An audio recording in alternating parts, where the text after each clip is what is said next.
Ще има ли реформа в антикорупционната комисия и кой е нейният шеф? След призива на Ивайло Мирчев от трибуната на Народното събрание, Бойко Борисов се подписа за оставката на Антон Славчев. Пред мен е папката с неговата оставка и ще му я дам да подпише. Идвам да подпише, за да свърши малко работа. Проект на решение.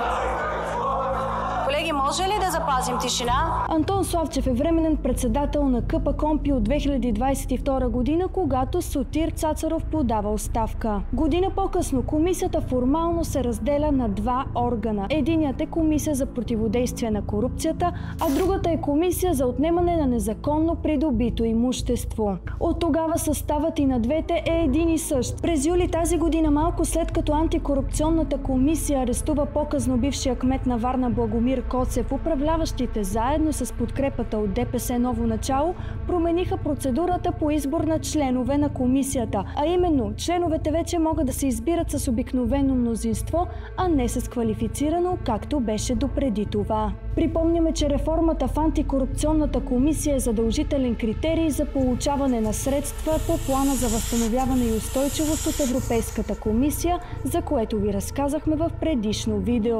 А ето какво знаем за Антон Славчев. Антон Славчев е бивш служител на МВР и ДАНС и е сочен в публичното пространство като човек на Пеевски още от неговото назначаване в комисията. Но къде е замесен Антон Славчев? Според разследване на Биволо от 2019 година, още когато Антон Славчев е заместник-председател на КПКОНПИ, той е замесен със случая Апартамент Гейт. Разкрития за представители на властта, които купуват имоти на ниски цени. А Антон Славчев закупува тераса от над 200 квадрата за сумата от 40 000 лева. Също така през 2018 година Антон Славчев присъства на зрелищния арест на бившата кметица на Младост Десислава Иванчева. Тя беше осъдена на 6 години затвор за искане и получаване на подкуп в размер на 500 000 евро от строителния предприемач Александър Ваклин. Преди месец името на Антон Славчев отново изплува в медийното пространство. Този път обаче заради ареста на Благомир Коцев. Според бившия заместник кмет на Варна Диан Иванов,